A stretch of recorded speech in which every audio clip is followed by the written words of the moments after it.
देखिए, आईसीसी ने USA cricket को पूरी तरीके से सस्पेंड कर दिया है। अब इसके पीछे के क्या कारण है वो मैं आपको बताऊं, लेकिन उसके पहले एक चीज क्लियर कर दूं कि इसमें मतलब आप इस एंगल को मत घुसाइएगा कि अमित शाह का बेटा जय शाह है, वो अमेरिका ने भारत से पंगा लिया तो अमित शाह के बेटे जय शाह ने आईसीसी की तरफ से यूएसए की बैंड बजा दी। नहीं, उस वाले एंगल की तरफ मत जाओ, वो मीम के लिए ही रहने दो।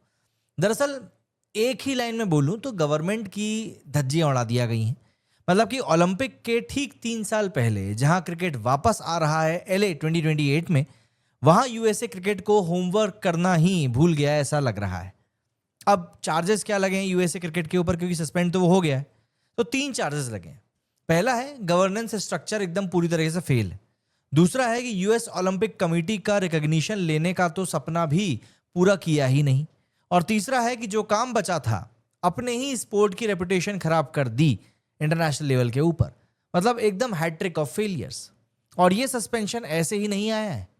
पिछले साल आईसीसी ने बोला था कि बेटा तुम 12 महीने में अपनी ये जो पूरी कारस्तानी चल रही है ना, नफरत भरी जो तुम्हारी कॉपी है, इसको सुधार लो, वरना क्लास के बाहर तुमको खड़ा कर दिया जाएगा। यूएसए क्रिकेट ने सोचा कि हाँ हाँ कर लेंगे, और फिर कुछ ही समय में उन लोगों ने तय कर लिया कि नहीं, हम तो कुछ नहीं करेंगे। अब एजीएम में आईसीसी ने बोला कि बहुत होगी नौटंकी, अब तुमको बाहर जाना पड़ेगा। आईसीसी का क्राइटेरिया क्या बोलता है? सिंपल, गवर्नेंस ठीक करो, फाइनेंसेस और इलेक्शंस को फेयर रखो, और सबसे बड़ी बात, यूएस ओलंपिक कमेटी का अप्रूवल लो। और ये सब यूएसए क्रिकेट ने अपने कॉन्स्टिट्यूशन में खुद लिखा हुआ है, और फिर उसको फॉलो करने के लिए मन ही नहीं कर रहा इन लोगों का, ऐसा लगता है। मतलब आप अपना ही रूल बुक तोड़ रहे हो तो कैसे चल पाएगा?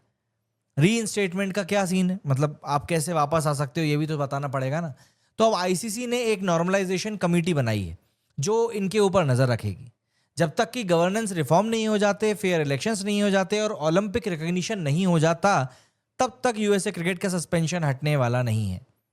गुड न्यूज सिर्फ प्लेयर्स के लिए है, टीम सस्पेंड नहीं हुई है। मेंस और वुमेन्स दोनों जो स्क्वाड है वो आईसीसी इवेंट्स खेलेंगे। एलए 28 की प्रिपरेशन भी चलती रहेगी। बस अब टीम की ट्रेनिंग और मैनेजमेंट आईसीसी के हाथ में नहीं है, क्योंकि यूएसए क्रिकेट के नेता लोग तो सिर्फ कुर्सी की पॉलिटिक्स करने में बिजी हैं। बॉटम लाइन यह है कि यूएसए क्रिकेट खुद के बनाए रूल्स पे खड़ा नहीं हो पाया है। अगर बोर्ड ने अभी भी इस बात को सीरियसली नहीं लिया, या अभी भी सीरियसली रिफॉर्म्स को फॉलो नहीं किया, तो ओलंपिक में स्पॉटलाइट प्लेयर्स पे नहीं बल्कि इनके फेलियर्स पे ज्यादा होगी। ये बात एज मतलब जितनी आप सिंपल तरीके समझ लो उतनी सिंपल है। गवर्नेंस को ठीक करना पड़ेगा, या फिर दुनिया को आप दिखाते रहो कि भैया अमेरिका में क्रिकेट सिर्फ पॉलिटिक्स है, स्पोर्ट्स तो कहीं से कहीं तक भी नहीं है। देखिए, अगर आप अपने देश में वाकई में चाहते हो कि क्रिकेट एज अ स्पोर्ट आगे बढ़ सके, तो आपको उसके लिए कुछ एक स्टेप्स लेने पड़ेंगे जो कि यूएसए ने नहीं लिए।